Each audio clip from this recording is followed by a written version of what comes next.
Basília, Larissa, vou chamar, portanto, o trecho dessa entrevista tão importante, hein? Entrevista que foi viabilizada pela Basília Rodrigues aqui com a gente. O advogado Ariovaldo Moreira, que representa Delgatti Neto, disse agora há pouco que entrou com pedido de liberdade provisória para o cliente. Segundo ele, a defesa tem receio que Delgatti sofra um atentado dentro do presídio. Vamos ouvir. Nós petramos hoje um pedido de liberdade provisória, estamos requerendo a liberdade do Walter. A defesa entende que o Walter preso é uma presa fácil.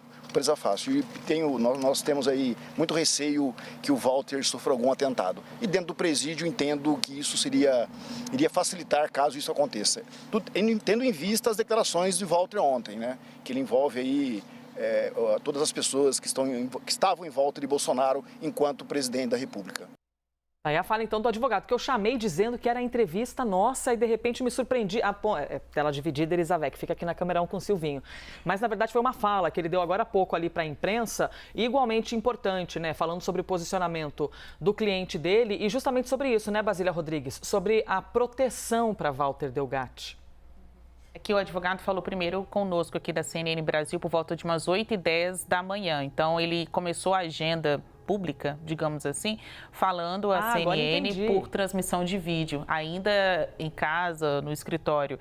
Depois, ele foi para a sede da PF, porque o depoimento lá estava marcado para 9 horas da manhã. Então, foi abordado pela imprensa. Do depoimento, ele foi abordado por toda a imprensa e, claro, a gente estava com a nossa equipe lá também e pegou mais alguns detalhes, mais algumas informações. O dia começou com essa entrevista do advogado de Delgatti aqui, a CNN, em que ele admite não ter provas do que foi conversado com Bolsonaro pelo hacker Delgatti. Ele diz que tem prova do encontro, que a agenda existiu, mas os detalhes, né, o conteúdo desta conversa, realmente ele não tem como provar. Ele tem a fala, né, a declaração contando o que aconteceu lá dentro.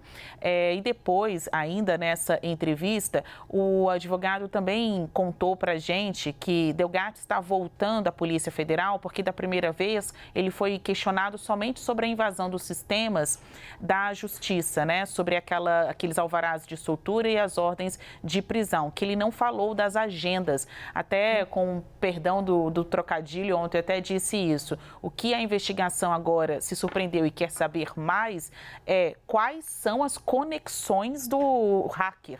Ele que, de maneira unilateral, consegue entrar no celular de qualquer pessoa, não importa a coloração política, ele mesmo se vende, se exibia nesse mercado ou do submundo, né? Enfim, porque é um mercado clandestino de acesso a essas informações. Para além disso, nessa ação criminosa de invadir os dados privados das pessoas, ele também estava sendo recebido com pompas, porque alguém que passa por Brasília e tem encontro com o presidente da República, o ministro da Defesa e autoridades do mundo político como um presidente de um partido político, então não é uma pessoa qualquer. Só que Walter Delgatti não tem relação oficial nenhuma com o poder público. Ele não é um servidor público, ele nunca prestou serviços ao poder público, mas ele é um personagem político importante. Primeiro em 2019, quando joga por terra a credibilidade do então juiz Sérgio Moro, acessando ali de maneira criminosa as conversas tanto de Moro quanto dos procuradores da Lava Jato. Ali o conceito, né, o bastião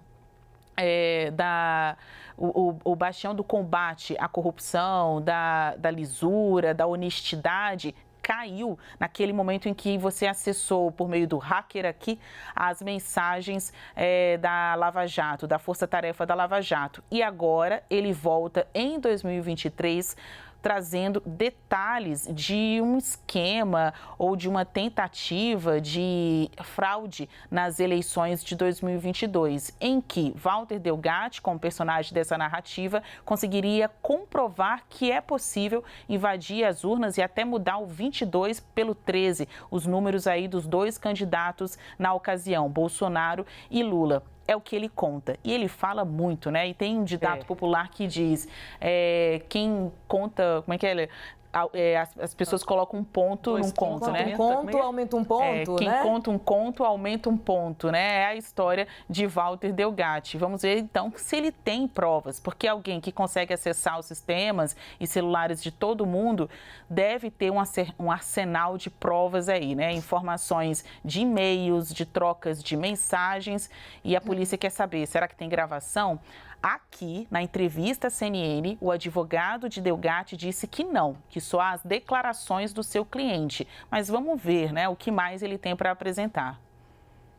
E que momento, hein, minha gente, ontem, entre Delgatti e Sérgio Moro? Você citou, Basília Rodrigues. Quem poderia imaginar que o hacker da Vaza Jato, que invadiu o sistema do então juiz da Lava Jato, iria se encontrar, ele como um depoente de uma comissão e Sérgio Moro como um senador. E chamou o ex-juiz de... O senhor é um criminoso contumaz. Cometeu diversas irregularidades e crimes, né? Ali na frente dele, dizendo, inclusive, invadir a conta do senhor. E aí, logo, o Sérgio Moro rebateu. Larissa Rodrigues, esse momento, assim, a gente já poderia ficar só nele, né? Porque é muito marcante. A gente vê o encontro dessas duas figuras. E Sérgio Moro reiterando, o senhor vai ter de provar tudo o que disse. Inclusive, o senhor é acusado de tais crimes. E Delgatti respondendo, não, eu fui absolvido, eu não estou respondendo por nada disso. Foi um bate-boca ali bem quente.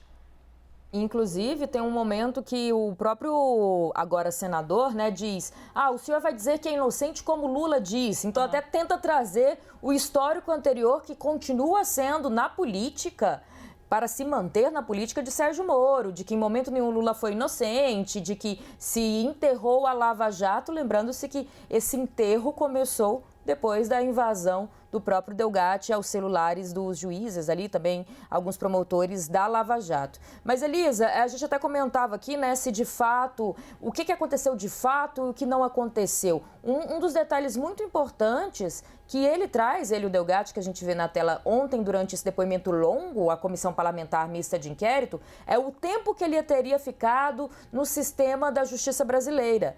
Um tempo que, segundo ele, foram 4 meses. É uma informação muito nova. O que se tinha entendido até então é que eles, de fato, teriam entrado no sistema da Justiça, seja nos tribunais ou o próprio ali, Ministério da Justiça, colocado aquele mandado de prisão ali, que quando a gente olha já é um absurdo, né, do próprio Alexandre de Moraes mandando prender ele mesmo, mas que teria saído logo depois. Mas ele diz que ficou 4 meses no sistema da Justiça, na intranet da Justiça Brasileira. E aí é outro questionamento. Se a intranet da Justiça Brasileira consegue ter a sua segurança quebrada por um hacker por 4 meses, imagina nós, simples mortais, qual o perigo da gente ter qualquer tipo de invasão, né? Aí tem também que se pensar na segurança dos órgãos públicos como um todo do nosso país. Mas eu queria destacar esse detalhe, eu até anotei, fiquei 4 meses na intranet da Justiça, um tempo que teria dado para fazer muita coisa se de fato isso for comprovado.